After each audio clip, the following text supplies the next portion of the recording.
Mommy's not coming back, is she? The tiny voice cracked across the cemetery. Marcus Hayes froze at the iron gates in his army dress uniform. Through the headstones, two identical girls knelt at a fresh grave. Maybe 6 years old, auburn hair catching the wind, clutching stuffed animals against their chests. Jennifer Marie Hayes, his ex-wife, dead at 36. One of the girls turned, tears streaming down her face. She had Jennifer's delicate features, but something about her made Marcus's chest tighten. The shape of her eyes, the set of her jaw. "Do you think," she whispered to her sister, "do you think we'll ever find our daddy?" Marcus stood 10 feet away, a complete stranger to these grieving children, his throat closing as he stared at two faces that looked hauntingly, impossibly familiar. What he didn't know, what he couldn't possibly know as he watched them weep, was that he was staring at a secret Jennifer had kept for 6 long years. Before we go any further, comment where in the world you are watching from and subscribe, because tomorrow's story is one you can't miss. The road into Riverside Falls hadn't changed in 18 years. Marcus Hayes gripped the steering wheel of his rental sedan, his army dress uniform crisp against the leather seat. The afternoon sun filtered through gray October clouds, casting everything in muted tones. Maple trees lined Main Street, their leaves blazing orange and gold despite the somber sky. Small-town America, frozen in time. He'd left this place at 20, desperate to escape its slowness, its predictability. He'd wanted adventure, purpose, something bigger than a quiet life in Iowa. Now, at 38, he was returning for a funeral. Jennifer's funeral. His chest tightened. They'd been divorced for 8 years, but the news of her death, sudden, a car accident on a rainy highway, had hit him harder than he'd expected. She was only 36, too young, too full of life. The cemetery sat on the east side of town, a gentle slope of green grass dotted with weathered headstones. Marcus parked near the iron gates and sat for a moment, his hands still on the wheel. He shouldn't be here. He had no right to grieve publicly. Their marriage had lasted only 2 years, 2 years of passionate arguments and fundamental incompatibility. Jennifer had wanted roots, a family, a husband who came home every night. Marcus had wanted deployment orders, challenging missions, the clarity of military structure. They'd both been right. They'd both been wrong. The divorce had been bitter. Words were said that couldn't be unsaid. Jennifer moved away. He'd heard she'd settled in Des Moines, and Marcus threw himself into his career. Promotions came fast. Deployments to Afghanistan, Iraq, Germany. Captain Hayes, dependable and dedicated. Alone, but purposeful. He forced himself out of the car and walked toward the gathering of mourners. About 30 people clustered near a green burial tent. Marcus hung back, standing beneath an old oak tree, feeling like the outsider he was. The service was brief. A pastor spoke about Jennifer's kindness, her love for teaching 2nd grade, her devotion to family. Marcus caught glimpses of her casket, polished wood adorned with white roses. His throat burned. He should have called her, should have apologized properly, should have made peace with how things ended. Too late now. Most of the mourners dispersed after the final prayer, heading toward the parking lot in quiet clusters. Marcus waited, giving them time to leave. He didn't want to intrude on their grief or answer questions about why Jennifer's ex-husband had shown up. When the crowd thinned to just a few stragglers, Marcus approached the grave. His polished dress shoes crunched on fallen leaves. The tent provided shade over the fresh mound of earth, flowers already piling up around the headstone. He stopped a few feet away, hands clasped behind his back in parade rest. "I'm sorry, Jen," he whispered. The words felt inadequate, pathetic, but they were all he had. Movement, caught his eye. Two small figures knelt on the far side of the grave, partially hidden by the funeral tent. Little girls, maybe 6 or 7 years old. Identical. Auburn hair catching the weak sunlight, falling in waves past their shoulders. They clutched stuffed animals, a worn bunny and a gray elephant, and their small shoulders shook with sobs. Marcus's heart clenched. Family, probably. Nieces, maybe. Jennifer had a younger sister. He should leave. This wasn't his moment. But then one of the girls looked up, and Marcus's world stopped. Gray-green eyes. His eyes, set in a heart-shaped face dusted with freckles. Jennifer's freckles. The second girl lifted her head too. Identical. The same unusual eye color. The same delicate features that were somehow both Jennifer and Marcus. He turned sharply. A woman approached from the parking lot, her expression nervous and resolute. She was in her early 30s, slender, with Jennifer's auburn hair but softer features. Rachel, Jennifer's younger sister. He'd only met her a handful of times during the marriage. "Rachel," his voice came out rough. "I'm sorry for your loss. Thank you for coming." She stopped beside him, glancing at the girls, then back at Marcus. Her hands twisted together. I wasn't sure if you would. I had to." He paused. "Those girls, we need to talk." Rachel's voice shook. "But first," she took a breath and walked toward the children. Marcus followed, drawn by something he couldn't name. Fear, recognition, a truth he wasn't ready to accept. The girls watched them approach with red-rimmed eyes. Up close, Marcus could see every detail. The way their chins came to a slight point, the arch of their eyebrows, the shape of their hands. Jennifer's features blended with his own. No, it wasn't possible. "Emma, Lily," Rachel said softly, kneeling beside them. "This is someone very important. This is—" She looked up at Marcus, her eyes bright with unshed tears. "This is your daddy." The girls stared at him, silent, terrified. Marcus couldn't breathe, couldn't think. His brain tried to calculate, 8 years since the divorce, but there'd been that weekend 7 years ago. That stupid, desperate attempt at reconciliation when he'd been on leave. One weekend of hoping they could somehow make it work, followed by the crushing realization that they couldn't. Then he'd gotten deployment orders, changed his phone number during the transition. Lost contact completely. "What?" His voice cracked. "Rachel, what are you saying?" "They're yours, Marcus." Rachel stood, tears spilling down her cheeks. "Jennifer found out she was pregnant after you left. She tried to reach you, but you'd already gone." Emma, or was it Lily, whimpered and buried her face in her bunny. Marcus dropped to his knees, his dress uniform forgotten, his entire identity crumbling. 6 years old.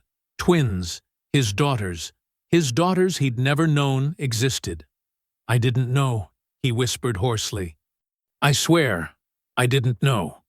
The girls clung to each other, two small, frightened children staring at this uniformed stranger kneeling in the grass before their mother's grave. The morning light filtered through Rachel's kitchen curtains, soft and gray. Marcus sat on the edge of the floral couch in the small living room, his body rigid despite the soft cushions. His dress uniform from yesterday hung in the guest bedroom. Now he wore civilian clothes that felt strange after so many years in camouflage. Jeans and a plain gray t-shirt Rachel had borrowed from a neighbor. Emma and Lily sat at the kitchen table, barely visible through the open doorway. Their small spoons clinked against cereal bowls. They whispered to each other but fell silent whenever Marcus shifted position. Rachel moved between the kitchen and living room, her movements careful and deliberate. She poured orange juice, wiped a spill, avoided Marcus's eyes. The silence pressed down like a physical weight. Marcus watched his daughters. He still couldn't quite believe those words, and saw how they leaned toward each other.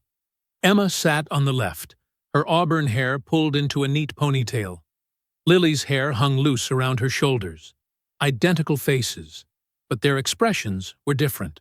Emma's mouth formed a tight line, her gray-green eyes wary.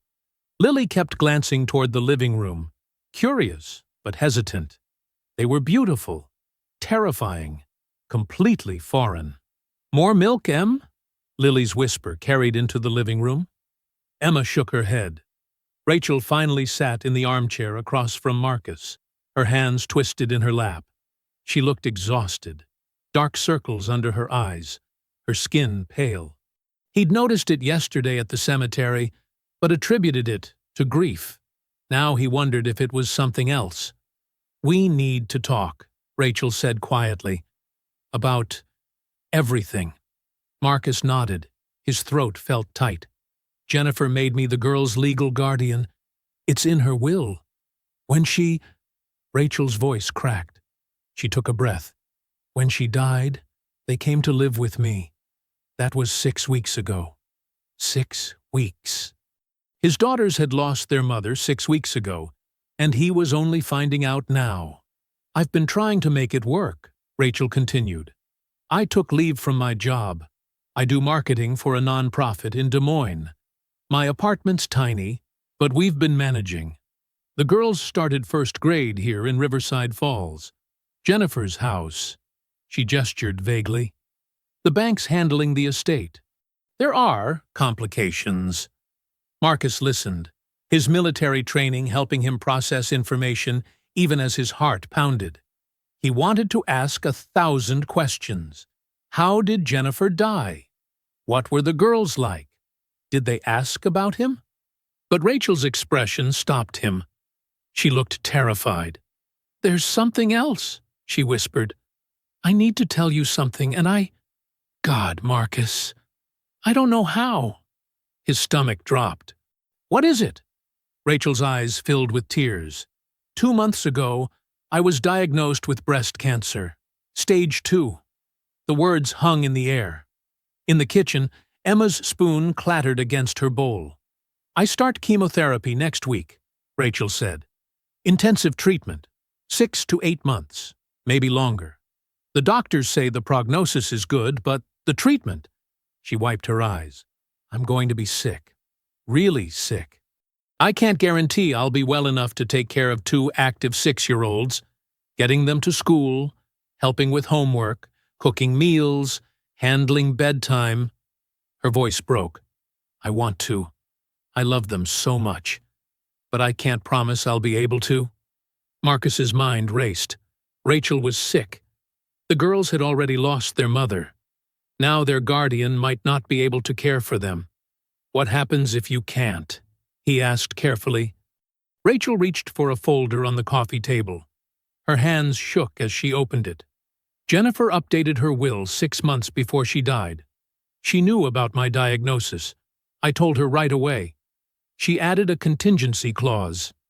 She pulled out a document and handed it to Marcus. He scanned the legal language, his eyes catching on highlighted sections. "In the event that Rachel Morrison is unable to serve as legal guardian due to illness, incapacity, or other circumstances, custody shall transfer to the biological father, Marcus Hayes, his name." Right there in black and white. Jennifer had planned for this. Even after everything, the divorce, the years of silence, his complete absence from the twins' lives, she'd still designated him as the backup guardian. "Why?" Marcus whispered. "Because you're their father." Rachel's tears spilled over. "Jennifer was angry at you for a long time. Hurt. But she never doubted that if you knew about the girls, you'd step up. She said—" Rachel's breath hitched. "She said you were a good man who made bad choices, and that everyone deserves a second chance." Marcus stared at the document. The words blurred. "I'm asking you," Rachel said. "Will you do it? Will you take custody of Emma and Lily while I go through treatment? I'm not asking for forever, just until I'm well enough to co-parent again. But they need someone. Marcus. They need family. From the kitchen came a small, frightened voice. Will they split us up? Emma stood in the doorway, her face pale. Lily appeared beside her, gripping her sister's hand. If we go to foster care, Emma continued, her voice shaking, will they put us in different houses? Marcus's heart cracked open. This little girl, his daughter, was terrified of losing the one person she had left, her twin, her other half. He looked at Rachel, then back at the girls. Emma's skeptical expression, Lily's desperate hope. He knew nothing about being a father. He'd spent 18 years being a soldier, following orders, completing missions, staying emotionally distant. He didn't know how to braid hair or pack school lunches or handle a 6-year-old's nightmares. But he knew how to commit, how to see a mission through, how to protect those who couldn't protect themselves. No one's splitting you up, Marcus said firmly. He stood, his decision crystallizing with each word. I'm going to take a family hardship discharge from the Army. I'll come back to Riverside Falls permanently. You'll stay together, I promise. Lily's eyes went wide. You're staying? Really staying? Really staying, Marcus confirmed. Emma didn't move. Her gray-green eyes, so like his own, studied him with an intensity that made him want to look away. She didn't believe him. He could see it in every line of her small body. Okay, she said finally, the word flat and careful. Rachel sobbed with relief, covering her mouth with her hands. Marcus wanted to go to his daughters, to hug them, reassure them, promise them everything would be okay. But Emma's guarded expression stopped him. These little girls didn't know him. They had no reason to trust him. He'd have to earn it. That evening, Marcus sat in Rachel's small home office with his phone pressed to his ear. Through the open door, he could see into the living room where Emma and Lily played with building blocks on the carpet. They worked together silently, constructing something elaborate, their heads bent close. Strangers who were his family. Captain Hayes, his commanding officer's voice crackled across the line from Germany. I received your preliminary discharge request. Family hardship? Yes, sir. Marcus kept his voice steady. My ex-wife passed away unexpectedly. I've just learned I have twin daughters, 6 years old. Their guardian has cancer and cannot care for them during treatment. I need to come home. In the living room, Lily laughed at something Emma whispered. The sound was small and tentative, but it pierced Marcus's chest. Understood, the colonel said. I'll expedite the paperwork. You have 18 years in, Hayes. You're eligible for retirement. We'll process this as quickly as possible. Thank you, sir. 3 days later, Marcus sat in a leather chair that squeaked every time he shifted his weight. The attorney's office smelled like old books and lemon furniture polish. His dress uniform felt too tight across his shoulders. Beside him, Rachel looked small and tired. She'd started chemotherapy 2 days ago. The first infusion had left her weak and nauseous, but she'd insisted on being here. Emma and Lily sat in smaller chairs against the wall, their feet dangling above the carpet. Lily swung her legs absently. Emma sat perfectly still, her stuffed elephant clutched in her lap. Thank you all for coming, Margaret Chen said. She was in her 50s with kind eyes behind wire-rimmed glasses. Papers covered her desk in neat stacks. I know this is difficult. Let's walk through everything together. Marcus nodded. His throat felt dry. Margaret opened a folder. Jennifer's estate is straightforward. She owned a modest 3-bedroom home here in Riverside Falls, 1,200 square feet, purchased 8 years ago. The mortgage is current. She also maintained savings accounts for the girls' future needs. She glanced at the twins. Everything is left in trust to Emma and Lily, with Rachel Morrison designated as trustee. Unless Marcus accepts custody, Rachel added quietly. Correct. Margaret looked at Marcus. If you assume legal guardianship, you become both custodial parent and estate trustee. The house would be yours to maintain as their residence. The savings accounts would remain in the girls' names, but you'd have access for their care and education. Marcus's hands gripped the armrests. This was real. Jennifer had left her daughters, their daughters, everything she had, and she'd trusted him to manage it. Him, the man who'd walked away. "How much is in the accounts?" he asked. Margaret consulted her papers. Approximately $28,000 across 3 accounts. 28,000. Jennifer had been a dental hygienist. She'd saved that while raising twins alone. The number felt both significant and heartbreakingly small. "Okay," Marcus said. "What do I need to sign?" Margaret slid documents across the desk. Custody transfer forms, estate trustee designation, school enrollment authorization. Emma and Lily are currently at Riverside Elementary. Health insurance addendum. They'll need to be added to your military dependent coverage immediately. Marcus picked up the pen. His hand shook. He'd signed deployment orders without hesitation, re-enlistment papers, weapons authorization forms, documents that sent him into war zones. This felt bigger than all of them. He signed his name carefully on each line Margaret indicated. With every signature, the reality settled deeper into his bones. He was a father now, legally, officially, permanently. "There's one more thing," Margaret said when he'd finished. She reached into her desk drawer and withdrew a white envelope. Jennifer left specific instructions. "This letter is to be given to you only if you assumed custody of the girls." Marcus stared at the envelope. His name was written across the front in Jennifer's handwriting, looping and feminine, exactly as he remembered from birthday cards and grocery lists a decade ago. His hands trembled as he took it. "Would you like privacy?" Margaret asked gently. Marcus glanced at Rachel. She gave him a small, encouraging nod. "No," he said. "It's okay." He slid his finger under the seal and pulled out 2 pages of lined notebook paper. Jennifer's handwriting filled both sides. "Dear Marcus, if you're reading this, it means you came back. It means you chose them when it mattered most. Thank you for that. I need to be honest with you, even now. For a long time, I was angry.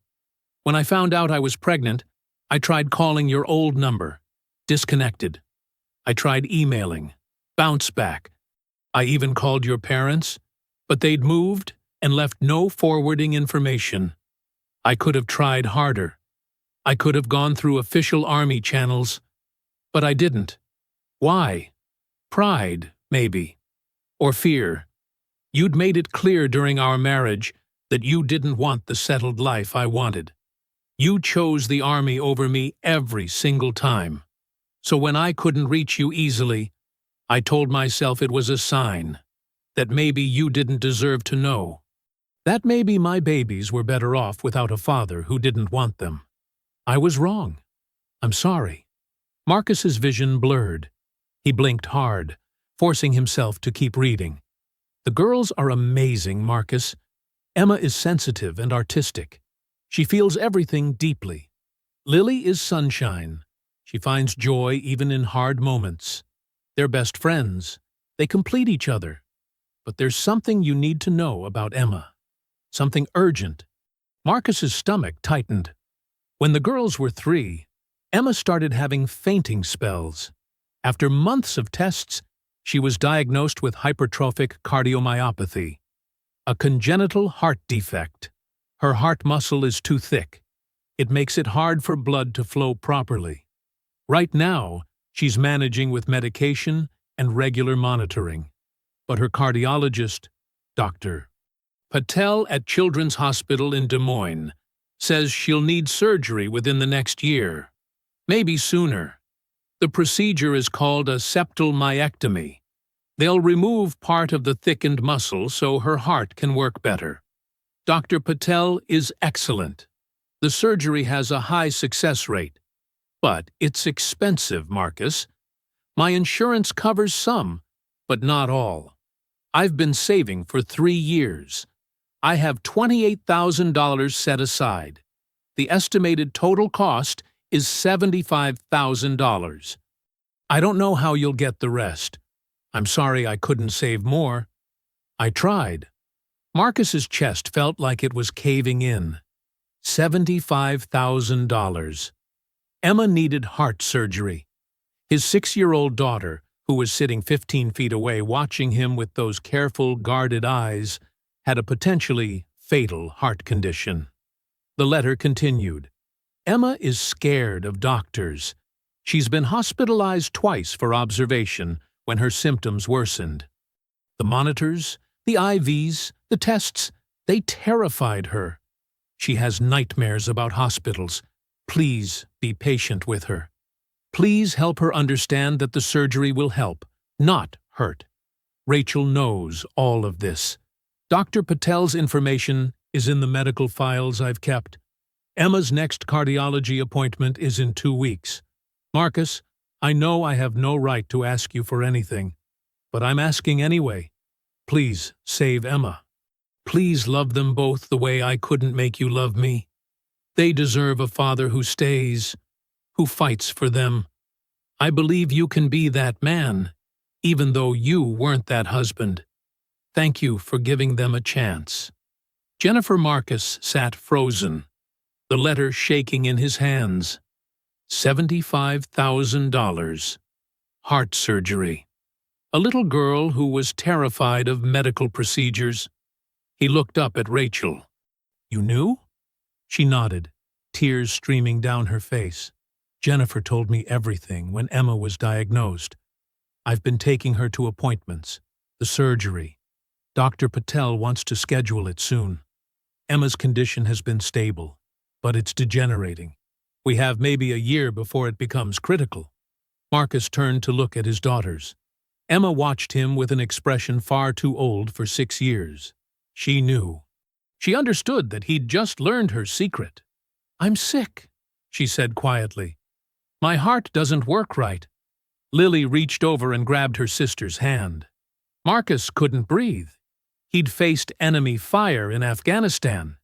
He'd led men through combat zones. He'd made life-or-death decisions in split seconds. Nothing had prepared him for this. We'll figure it out, he heard himself say. I promise, sweetheart. We'll get you the surgery. We'll make you better. Emma's expression didn't change. She didn't believe him. Why would she? He was a stranger making promises. Margaret cleared her throat gently. If there's nothing else, I'll file these custody papers today. Marcus, you're officially the legal guardian and custodial parent. Thank you, Marcus managed. They left the office in silence. Rachel drove because Marcus's hands were still shaking. The twins sat in the back seat, Emma staring out the window while Lily hummed softly. When they pulled up to Jennifer's house, his house now, Marcus saw it with new eyes. White siding, blue shutters, a small front porch with a swing, flower beds that needed weeding, a maple tree in the yard with a tire swing hanging from a thick branch. Jennifer's home, the place where she'd raised their daughters alone. I can help you move in, Rachel offered. The girls' things are still at my apartment, but Jennifer's furniture is all here. The utilities are current. The fridge is empty, but I've got it, Marcus said. You should rest. Rachel looked like she wanted to argue, but exhaustion won. She nodded. That evening, Marcus carried his single military duffel bag through the front door of Jennifer's house. His daughters followed silently. The living room was small but tidy. A worn couch, a bookshelf full of children's books, framed photos on the walls, mostly of the twins at various ages. His chest ached looking at them. Birthday parties he'd missed, first days of school, gap-toothed smiles, 6 years of life he'd never get back.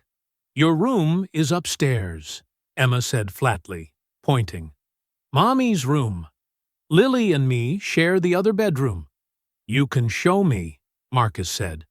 They led him upstairs. The master bedroom was modest, a queen bed with a floral quilt, a dresser, a nightstand. It still smelled faintly like Jennifer's perfume, something floral and sweet. Marcus set his duffel on the floor. Emma and Lily stood in the hallway, watching. Their expressions were identical, uncertain, scared, waiting to see what this stranger would do. Marcus had no idea how to save Emma's life when he could barely braid hair. But he'd made a promise. He'd figure it out. He had to. The smoke alarm screamed at 6:30 in the morning. Marcus jolted awake, his combat instincts kicking in before his brain caught up. He threw off the covers and bolted downstairs to find the kitchen filled with gray smoke. The pancakes, his attempt at a proper breakfast, were charred black in the pan. "Make it stop!" Lily shouted from the hallway, hands pressed over her ears. Emma stood beside her sister, face pale, eyes wide with fear. Marcus grabbed a dish towel and waved it frantically beneath the smoke detector until the shrieking finally stopped. He turned off the stove and dumped the ruined pan in the sink. "I'm sorry," he said, his voice rough. I was trying to make breakfast." Lily's fear melted into giggles. "Daddy Marcus, you're supposed to watch them." Mommy always watched them. The comparison stung, but Marcus forced a smile. "Cereal it is, then." Emma said nothing. She just turned and walked back upstairs. Finding matching socks proved impossible. Marcus stood in the laundry room, Jennifer's laundry room, staring at a basket overflowing with tiny clothes. Pink socks, purple socks, socks with unicorns and rainbows and polka dots. None of them matched. "How did your mom do this?" he muttered. "She did laundry on Sundays," Lily offered helpfully, appearing in the doorway already dressed in mismatched socks. "And she had a special drawer for pairs." "Of course she did." Marcus grabbed 2 socks that were approximately the same shade of purple and handed them to Emma, who'd appeared behind Lily wearing her school uniform. Navy skirt, white polo shirt. "These don't match," Emma said flatly. "Close enough." "Mommy always—" "I'm not Mommy."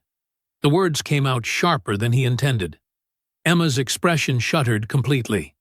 She took the socks and walked away without another word. Marcus closed his eyes. 2 hours into his first full day as a father, and he'd already failed twice. The school schedule was a mystery, written in a foreign language. Marcus stood at the kitchen counter, studying the papers Rachel had given him. Early dismissal on Wednesdays, library day on Thursdays. Something called specials that rotated. Gym, music, art. But he couldn't decipher the pattern. "We have to be there by 8:15, Lily said, munching cereal at the table. "Or we get a tardy slip." Marcus checked his watch. 7:45. The school was a 10-minute walk according to Rachel's notes. "Backpacks," he said. "Lunches. What else?" "Library books on Thursdays," Emma said quietly, not looking at him. "Today's Tuesday. We don't need them." Right. Tuesday. He had no idea what he was doing. The walk to Riverside Falls Elementary took them through quiet residential streets lined with maple trees showing off their October colors. Other parents walked with their children, some offering friendly waves. Marcus nodded back, hyper-aware of the curious glances at his military bearing and unfamiliar face. The school was a single-story brick building with a bright blue door and a playground to one side. Children swarmed the yard, shouting and laughing. Inside, the hallways smelled like cafeteria food and cleaning supplies. Emma and Lily led him to their first-grade classroom, where a woman in her 50s with kind eyes looked up from arranging books. "Mrs. Patterson," Emma said softly, "this is Marcus, our dad." The teacher's expression shifted to immediate understanding. "Mr. Hayes," Rachel called ahead. "I'm so sorry for your loss. Jennifer was wonderful." Marcus shook her hand. Thank you. I'm still learning the routines. We'll help however we can. Mrs. Patterson smiled at the twins. Girls, Miss Julia is setting up art supplies in the back. Why don't you put your things away? As Emma and Lily headed to their cubbies, Mrs. Patterson lowered her voice. They've been through so much. We're giving them extra grace right now. Don't worry about perfect attendance or homework if things are chaotic at home. The kindness nearly undid him. I appreciate that. And Mr. Hayes? You showed up. That matters more than matching socks. He glanced down at Emma's mismatched purple socks and felt his throat tighten. The 2 weeks that followed blurred together in an exhausting cycle of small failures and smaller victories. Lily started calling him Daddy Marcus on day 3, throwing her arms around his waist and chattering about her school day. Emma remained carefully distant, calling him only Marcus, in a tone that kept him at arm's length. Dr. Patel's office in Des Moines was sterile and bright, everything designed to be cheerful for children. But Emma saw right through it. She went rigid the moment they entered, her breathing shallow. The cardiologist was a calm woman in her 40s who spoke directly to Emma, not over her head. Your heart muscle is too thick right here, she explained, pointing to diagrams. It makes it harder for blood to pump through. The surgery will trim away the extra muscle so your heart can work better. Will it hurt? Emma whispered. You'll be asleep. You won't feel anything during the surgery. But Emma's face showed she didn't believe comfort was possible. Dr. Patel turned to Marcus afterward. We can wait a few more months, let her grow a bit. But not beyond next summer. Her condition is stable now, but it's degenerating slowly. Marcus nodded, taking notes he'd study later when the medical terminology stopped spinning. In the car, Emma stared out the window. She didn't speak the entire drive home. At home, Marcus made constant mistakes. He served spaghetti with sauce Emma hated. He threw out the special rocks Lily had collected. He put the wrong stuffed animals on the wrong beds and learned, through tears, that Mr. Whiskers always slept on Emma's left side, never her right. But the community of Riverside Falls showed up. Pastor Ruth from the church appeared with casseroles and wisdom, sitting at the kitchen table while the girls played upstairs. Parenting isn't about perfection, she said gently. It's about showing up every day even when you're afraid. Coach Danny, who'd taught Marcus football 20 years ago, stopped by to shoot hoops in the driveway with the girls. You're doing fine, he told Marcus. Give it time. Rachel called twice a day between chemo sessions, her voice weak but determined. Emma likes her sandwiches cut diagonally. Lily won't eat anything green. They both need nightlights. Marcus wrote everything down. Slowly, routines emerged. Morning pancakes became morning cereal. Bedtime moved from chaotic to merely disorganized. The house started to feel less like Jennifer's space and more like theirs. 2 weeks in, Marcus sat on the edge of Emma's bed during evening routine. Lily had already fallen asleep in the bed across the room, clutching Mr. Whiskers. Emma lay very still beneath her blankets, staring at the ceiling. "Good night, sweetheart," Marcus said softly. Emma's voice was small in the darkness. "Why did you leave Mommy?" Marcus froze. "Why weren't you there when we were born?" Marcus's chest tightened. This was the conversation he'd been dreading. But Emma deserved the truth. "Can I sit with you?" he asked quietly. Emma nodded, scooting over to make room. Across the room, Lily stirred, then slipped out of her bed and padded over, climbing onto Marcus's other side without asking permission. "I want to hear too," she said, leaning against his arm. Marcus took a breath. "How did you explain failure to 6-year-olds? Your mom and I got married when I was 30, he began carefully. We loved each other, but we wanted different things. She wanted to stay in one place, build a home, have a family. I wanted adventure. I wanted to see the world and serve in the army. But families are good, Lily said, confused. They are. The best thing. But I was too young and too scared to understand that. Marcus looked at his hands. Being a husband and a father felt too big, too scary, like I'd mess it up. So you left, Emma said. Not a question, a statement.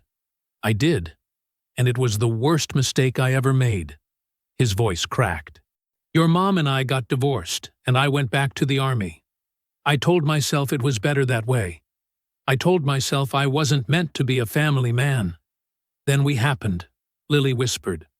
Marcus nodded. Then you happened.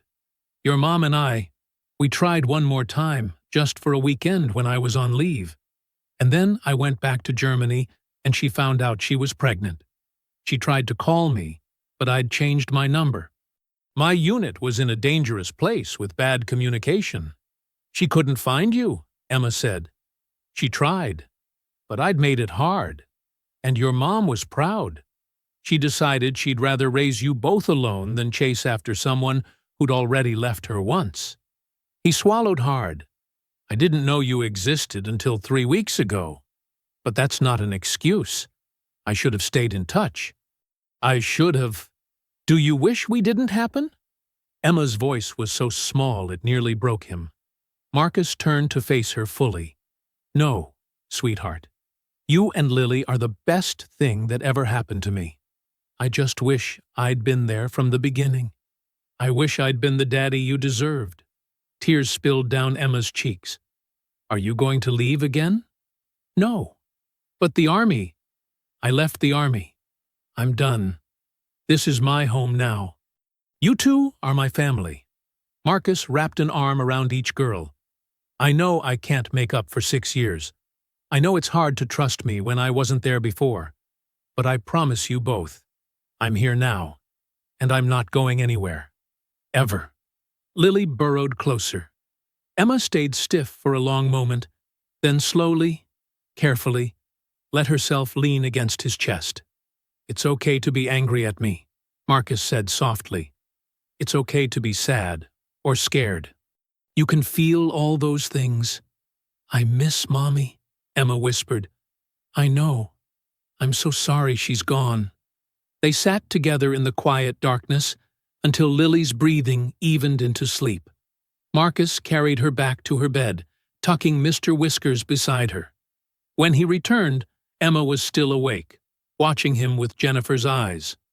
Good night, sweetheart, he said gently. Good night, Marcus. Not Daddy. Not yet. But maybe someday. Over the next month, trust built slowly, brick by careful brick. Marcus learned his daughter's worlds with the focus he'd once applied to military strategy. Emma loved drawing, spending hours with colored pencils, creating elaborate pictures she rarely showed anyone. She was quiet, but deeply feeling, crying during sad movies, and bringing injured bugs inside to help them. Lily loved dancing, spinning through the house to music only she could hear, making friends with every child at school, and most of the adults too. Pastor Ruth invited Marcus to join the single parents support group that met Tuesday evenings at Riverside Falls Community Church. He felt awkward at first, surrounded by divorced moms and widowed dads, but their stories helped him feel less alone. You're doing better than you think, a woman named Carol told him after his second meeting. My kids were terrors the first 6 months after their dad left. Yours already smile. Rachel video called every Sunday despite her thinning hair and exhausted eyes. The chemotherapy was brutal, but she always asked about the girls first. How's Emma's appetite? She'd ask. Is Lily still having nightmares about kindergarten? Emma's eating better. Lily's nightmares stopped. You're doing good, Marcus. Really good. He didn't feel like he was doing good.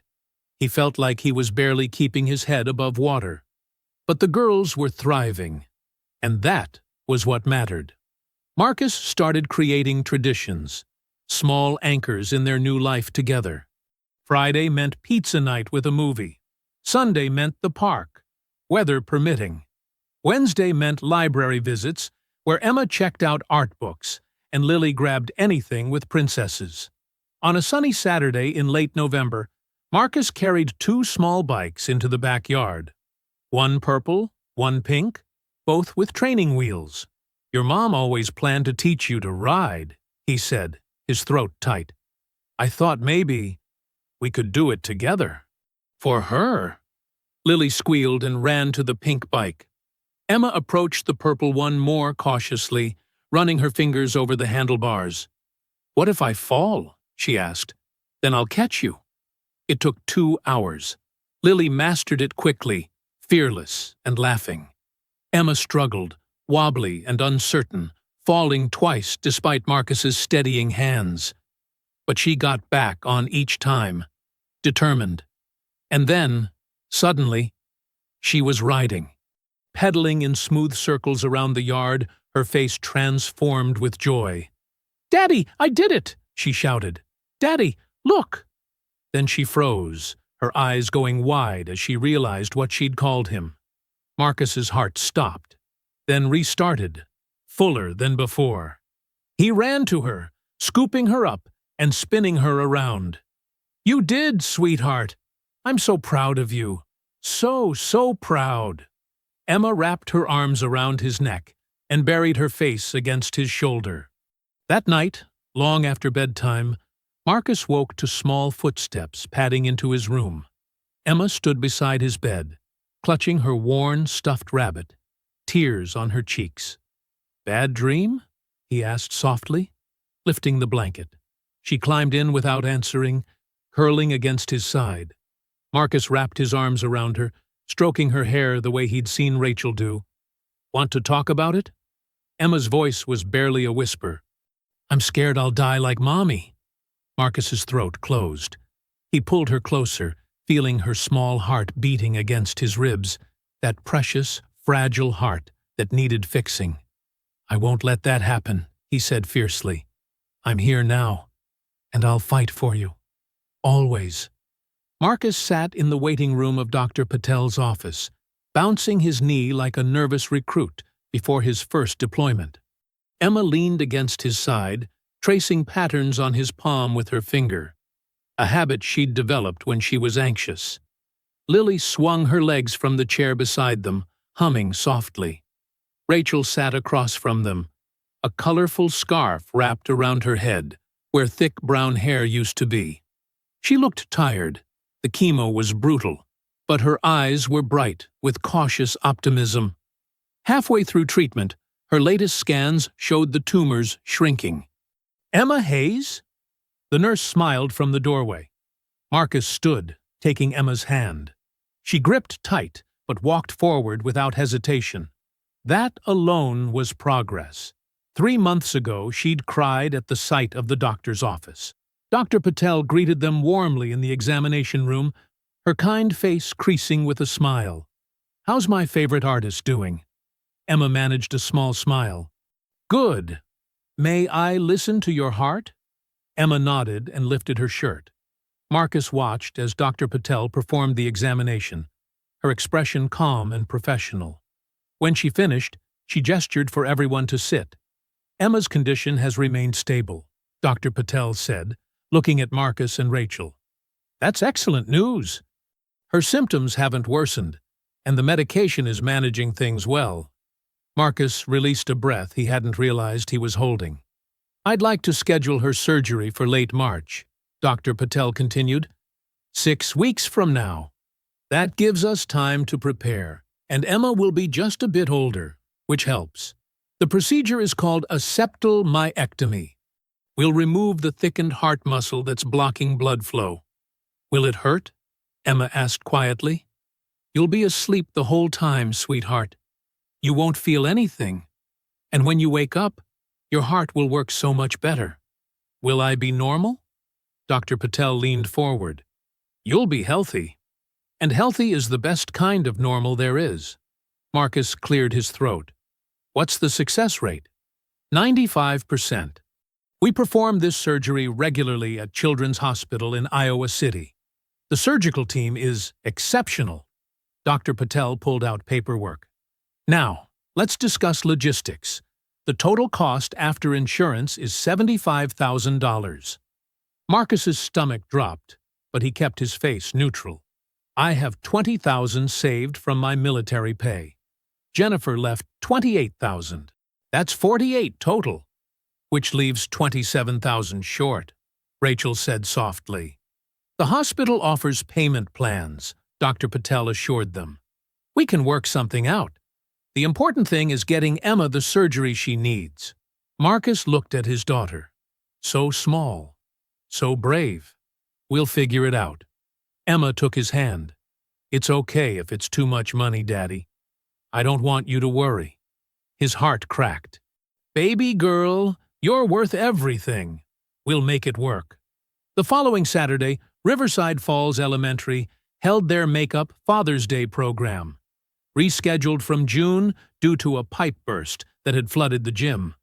Marcus arrived in civilian clothes, jeans and a blue button-down shirt Rachel had helped him pick out. No uniform, no rank, just a dad. The gymnasium was packed with families. Marcus found a seat near the back, scanning the stage where children were gathering in excited clusters. He spotted Lily first, her blonde pigtails bouncing as she waved frantically. Then Emma, standing quietly beside her sister, hands clasped nervously in front of her. The program started with songs, cute, off-key renditions that made parents laugh and reach for tissues. Then came the individual presentations. Children read poems and essays about their fathers. When Emma's turn came, Marcus sat forward. She walked to the microphone with careful steps, unfolding a piece of paper. Her voice was soft at first, barely audible. My Daddy the Hero, by Emma Hayes. Marcus's throat tightened. My daddy is a soldier, Emma read, her voice growing stronger. He was far away, fighting to keep people safe. He didn't know about me and Lily. But when he found out, he came home. She looked up briefly, finding Marcus in the crowd. Their eyes met. My daddy gave up being a soldier to be our dad instead. He makes us breakfast even when the pancakes burn. He braids our hair even though it's messy. He reads us stories and teaches us to ride bikes. He holds me when I'm scared about my heart. Tears blurred Marcus's vision. My daddy says he made mistakes, but he's here now. And that's what heroes do. They come home. They stay. They love you even when you're scared to love them back. Emma's own voice wavered. My daddy is my hero because he chose us. And I choose him too. The gymnasium erupted in applause. Marcus couldn't see through his tears, couldn't breathe through the emotion crushing his chest. Emma set down the microphone and ran. Not to her teacher, not to her seat, to Marcus. She launched herself into his arms, and he caught her, lifting her close as she wrapped her arms around his neck. I love you, Daddy, she said clearly, loudly enough for everyone nearby to hear. Marcus held her tight, tears streaming down his face. I love you too, sweetheart. So much. Lily appeared seconds later, crashing into them both. Group hug.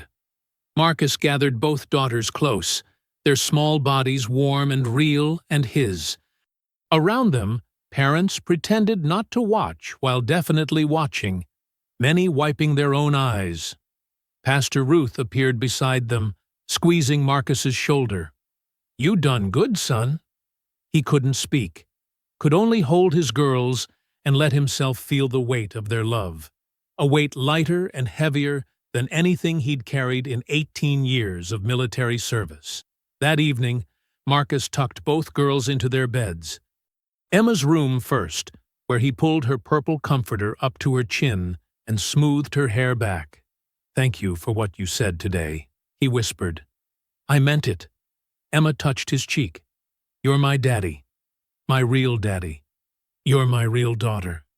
Both of you are my whole heart. He kissed her forehead, breathing in the scent of her strawberry shampoo. Good night, sweetheart. Good night, Daddy. In Lily's room, he found her already half asleep, Mr. Whiskers tucked under her arm. He knelt beside her bed. Lily's eyes fluttered open. "Daddy? I'm here. We're a real family now, aren't we?" Marcus kissed her forehead, his heart full to bursting. The realest family there is. The certified letter arrived on a Tuesday morning in early March, 2 weeks before Emma's scheduled surgery. Marcus signed for it at the door, noting the Department of Defense seal with mild curiosity. Probably final discharge paperwork. He set it on the kitchen counter while he finished packing the girls' lunches. Turkey sandwiches for Lily, peanut butter for Emma, apple slices for both. "Daddy, can I bring my drawing to school?" Emma called from the living room. "Sure, sweetheart. Put it in your backpack." He walked the girls to school under clear blue skies, kissed their foreheads at the door, then returned home to tackle the morning's chores. The letter sat unopened for another hour. When he finally slit the envelope, his blood ran cold. Redischarge, status discrepancy, immediate action required. Marcus read the letter once, twice, 3 times, hoping the words would change. They didn't. Due to a clerical error in his discharge paperwork, he'd been classified as AWOL, absent without leave, instead of properly discharged under family hardship provisions. The Army demanded his immediate return to his duty station in Germany within 72 hours to resolve the matter. Failure to comply would result in court-martial proceedings. His hands shook as he read the next paragraph. All military benefits, including medical coverage, were frozen pending investigation. No. The word escaped as a whisper. No. No. No. He grabbed his phone, dialing Colonel Stevens, his former commanding officer, with fingers that wouldn't cooperate. 3 attempts before he got the number right. "Hayes," Stevens answered warmly. "Good to hear from you. How are the girls?" "Sir, I received a letter from DOD. They're saying I'm AWOL, that my discharge wasn't processed correctly." Silence. Then, "Christ. When did you get this?" 10 minutes ago. "Send me a copy immediately. Let me see what I can do." Marcus photographed the letter, sent it, paced his small living room while Stevens reviewed it. Each second felt like an hour. "Okay." Stevens's voice was careful. "This is a bureaucratic nightmare, but it's fixable. The problem is the timeline. You filed emergency hardship discharge, but someone in personnel processed it as a standard separation without approving the hardship provisions first. Technically, you left your posting without proper authorization. I had approval from you. I know, but it didn't get entered into the system correctly. Look, Marcus, you know I'll go to bat for you. I'll contact JAG, get this straightened out. But Army bureaucracy moves slowly. We're looking at weeks, maybe months, before this is fully resolved." Marcus sat down hard. "Months? Sir, Emma's surgery is in 2 weeks. Her cardiologist said we can't wait much longer. 8 to 10 weeks maximum before her condition becomes critical. What about the medical benefits?" "Frozen. The letter says all benefits are suspended pending investigation." Marcus's voice cracked. "Without coverage, the surgery costs over $120,000. I can't afford that." Stevens swore softly. "You're in an impossible position. If you come back to Germany, we can expedite the investigation. Handle it in person. Might cut the timeline to 3 or 4 weeks. Leaving my 6-year-old daughter 2 weeks before open-heart surgery. I know. God, Marcus, I know. But if you stay and fight this from Iowa, you're risking court-martial. They could jail you, and then you'd lose custody permanently." Marcus pressed his palm against his forehead. "There has to be another option. I'll make calls, pull every string I have, but I need you to understand the reality here. The Army doesn't move fast, and you're caught in the gears." Marcus spent the afternoon on the phone with lawyers, veterans advocates, anyone who might help. The answers were all the same. Bureaucracy took time. The system was broken, but slow to fix. By evening, he was hollow, exhausted, terrified. Rachel called, her voice weak from chemo but fierce when he explained the situation. "We'll fight this. There has to be a way. I'm out of options. Then we'll find new ones." He wanted to believe her, couldn't quite manage it. Emma appeared in the kitchen doorway while he was on the phone with a VA representative, discussing court-martial procedures in low tones. Marcus didn't notice her at first. Didn't see her small frame frozen in the doorway, her stuffed rabbit dangling from one hand. If he's convicted, he'd serve time.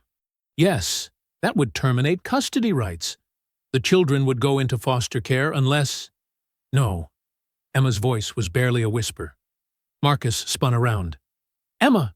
No!" Louder now. "You promised. You said you wouldn't leave." He ended the call, reaching for her.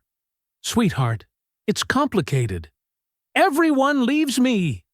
Her voice spiraled higher, panic flooding her features. "Mommy left and now you're leaving too." "I'm not leaving. I'm trying to figure this out." "You promised!" Emma's breathing quickened, shallow and rapid. Her face flushed. "You promised you'd stay. You said always. You lied." "Emma, breathe." Slow breaths. But she couldn't. She was hyperventilating, tears streaming down her face, her small body shaking. Marcus dropped to his knees, pulling her close even as she fought him. "I can't breathe," she gasped. "Daddy, I can't." "Yes, you can. Breathe with me. In through your nose." She clutched his shirt, sobbing into his chest. "Don't leave. Please don't leave. I'll be good. I'll be so good. Please." Marcus held her, his own tears falling into her hair. "You are good. This isn't your fault. None of this is your fault." Lily appeared, her eyes wide with fear. "What's wrong with Emma?" "She's scared. Come here." Lily climbed into his lap with her sister. Marcus held them both, rocking gently, murmuring promises he didn't know if he could keep. It took 30 minutes for Emma's breathing to slow, for the tears to stop, for her small body to go limp with exhaustion. "I'm so tired," she whispered. "I know, baby. Let's get you to bed." He carried her upstairs, Lily trailing behind. Tucked Emma under her purple comforter, smoothed her hair back from her damp forehead. "You're staying tonight?" Emma's eyes were already closing. "I'm here right now." "Promise?" "I promise. I'm here right now." It was the only honest answer he could give. Long after both girls fell asleep, Marcus sat alone in the dark living room, head in his hands, body bent under the weight of impossible choices. He'd survived 18 years in the Army. Combat zones, life or death decisions. None of it had prepared him for this. How did you choose between saving your child's life and losing her forever? The house was silent except for the ticking of Jennifer's old clock on the mantel. Marcus stared at nothing, feeling the walls close in. He'd failed. Again. Just like he'd failed Jennifer. Failed to be there when his daughters were born. Failed to be the man his family needed. And now he was failing Emma when she needed him most. Morning came too quickly. Marcus made breakfast on autopilot. Pancakes that he didn't burn for once. Orange juice in their favorite cups. Emma and Lily came downstairs together, hand in hand. They climbed into their chairs across from him. The silence was crushing. Both girls stared at him with hollow, betrayed eyes that cut deeper than any words could. Lily's usual chatter was gone. Emma wouldn't meet his gaze. They knew. Somehow, they knew. Marcus opened his mouth to explain, to promise, to fix this. But no words came. He'd made so many promises already. Promises that now felt like lies. The pancakes sat untouched between them while Marcus faced the truth in his daughter's eyes. He was about to break their hearts again. And this time, he might not get the chance to put them back together. Dawn painted the sky pale gray when Marcus heard the knock. He hadn't slept, couldn't sleep. He'd spent the night at the kitchen table, staring at bank statements and benefit letters, trying to find solutions that didn't exist. Through the window, he recognized Pastor Ruth's old station wagon. Rachel must have called her. Marcus opened the door. Pastor Ruth stood on the porch holding a thermos and a paper bag that smelled like fresh muffins. Her silver hair was pinned back, her eyes warm but knowing. "You look terrible," she said gently. "Feel worse. May I come in?" He stepped aside. She moved to the kitchen like she'd been there 100 times, setting out coffee cups, arranging muffins on a plate. Simple, practiced motions that somehow steadied the room. "Sit," she said. Marcus sat. Pastor Ruth poured coffee, pushed a cup toward him. "Rachel called last night.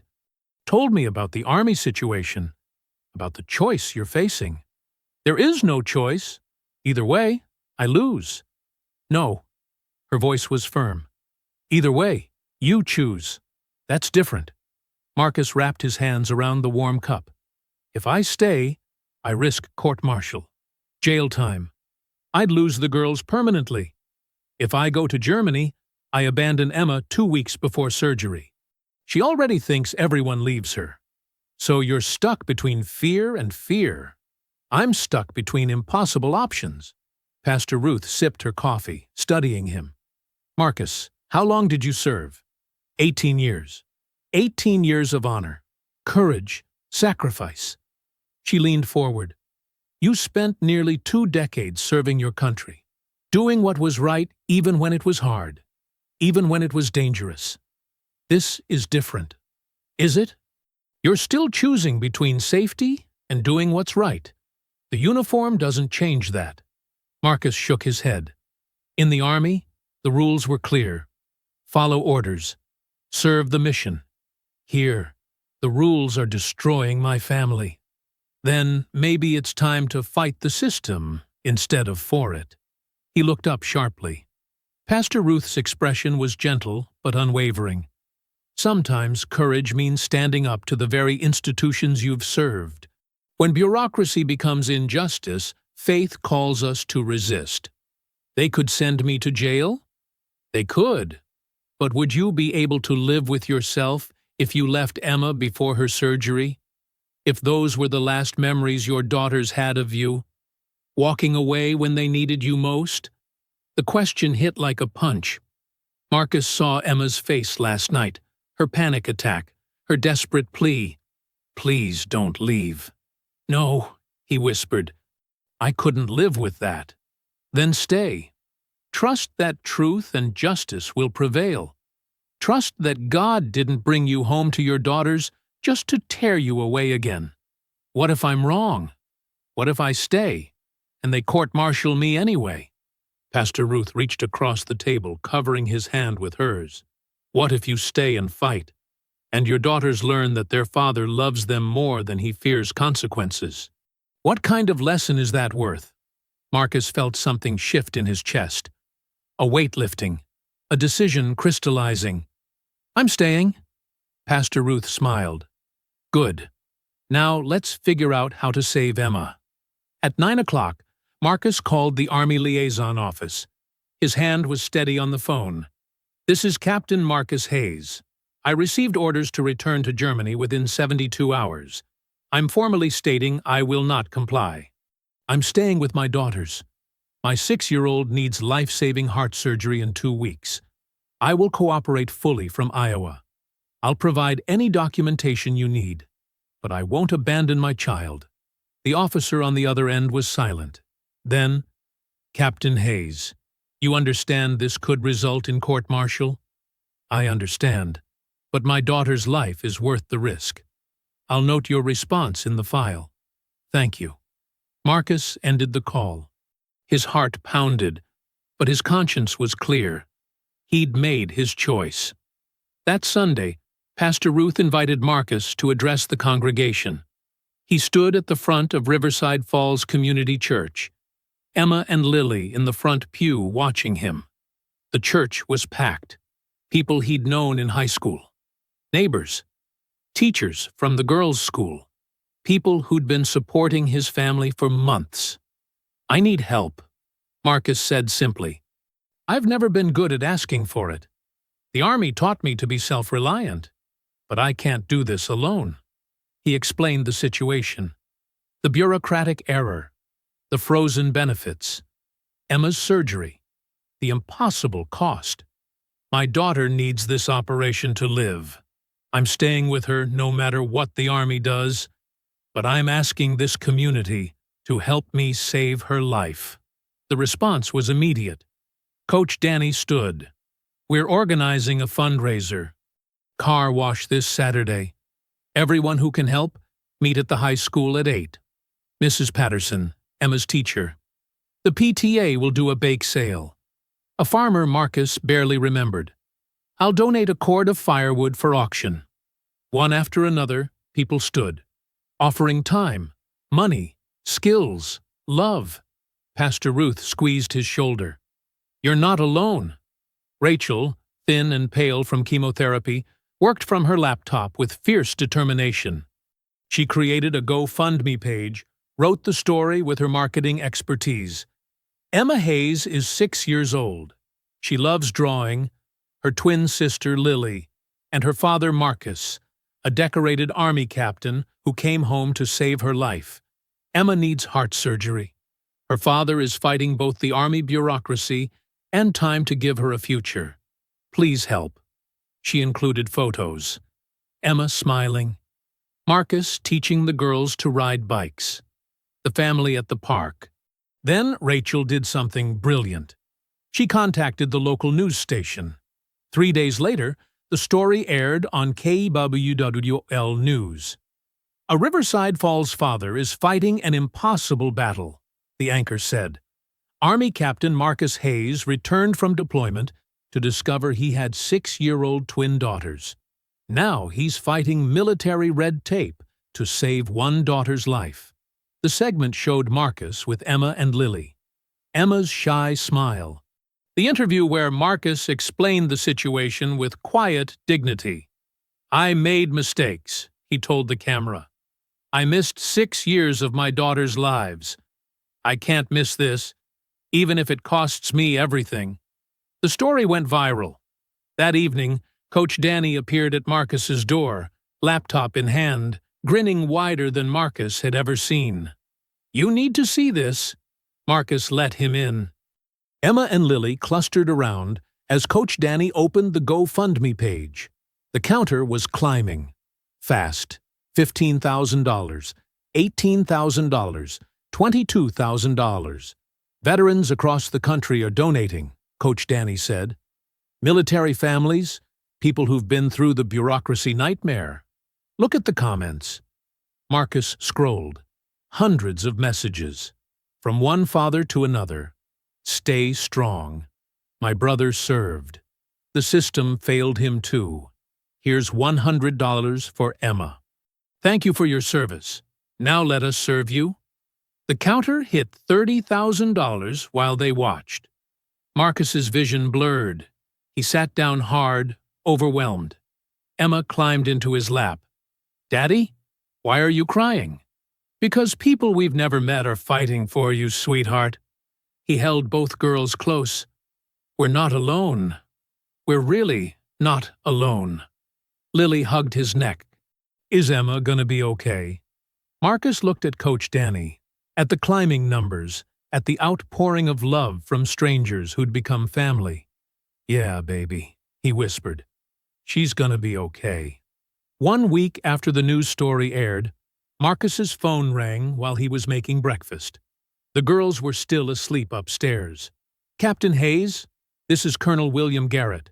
We served together in Afghanistan. 3rd Battalion, 09 deployment." Marcus nearly dropped the spatula. "Colonel Garrett, sir, I remember. I saw the news coverage. What the Army's doing to you is a damn disgrace." The colonel's voice was steel. "Pardon my language, but you served with honor for 18 years. You don't deserve this bureaucratic nightmare." "Sir, I appreciate—" I'm not calling to commiserate, Captain. I'm calling because I know Senator Elizabeth Warner personally. I'm contacting her office today with your full service record and the details of this clerical error. We're going to fix this." Marcus's throat tightened. "Colonel, I don't know what to say." "Say you'll keep fighting for your daughter. That's an order." "Yes, sir." 3 days later, Marcus received a call from Senator Warner's staff. The investigation was being expedited. They needed documentation, which Marcus provided immediately. Discharge papers, custody agreements, Emma's medical records. Within 48 hours, the Department of Defense confirmed the error. Marcus stood in his kitchen reading the official email, hands shaking. The discharge classification was corrected to Honorable Family Hardship Discharge. All benefits restored retroactively, including medical coverage. Back pay would be deposited within 10 business days. A formal apology followed from the administrative office responsible for the mistake.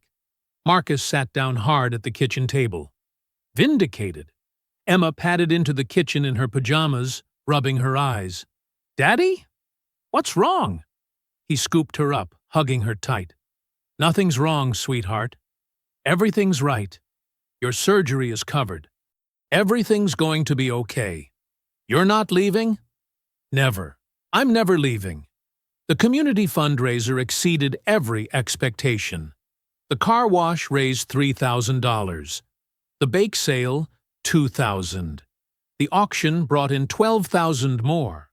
Combined with the GoFundMe campaign, the total reached $82,000, far more than Emma's surgery required. Pastor Ruth suggested the remaining funds go into college accounts for both girls. Marcus wept when the community voted unanimously in favor. "Your daughters will go to college debt-free," Rachel told him, her voice hoarse from chemo, but filled with joy. "Because a whole town decided to love them." On the last Tuesday of March, Marcus carried Emma into Children's Hospital in Iowa City. She clutched her stuffed rabbit, brave but scared. "You'll be here when I wake up?" she whispered. "I'll be right here. I promise." Dr. Patel explained the procedure one final time. 8 hours, removing the thickened heart muscle. Excellent prognosis. Marcus kissed Emma's forehead before they wheeled her to surgery. "I love you, sweetheart. See you soon." "Love you, Daddy." The surgery lasted 8 hours and 23 minutes. Marcus never left the waiting room. Rachel came with Lily, who'd made a stack of get-well cards.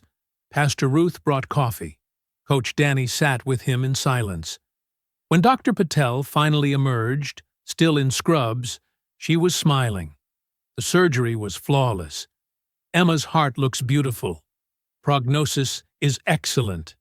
Marcus broke down completely, sobbing into his hands while Lily hugged his legs and Rachel cried tears of relief.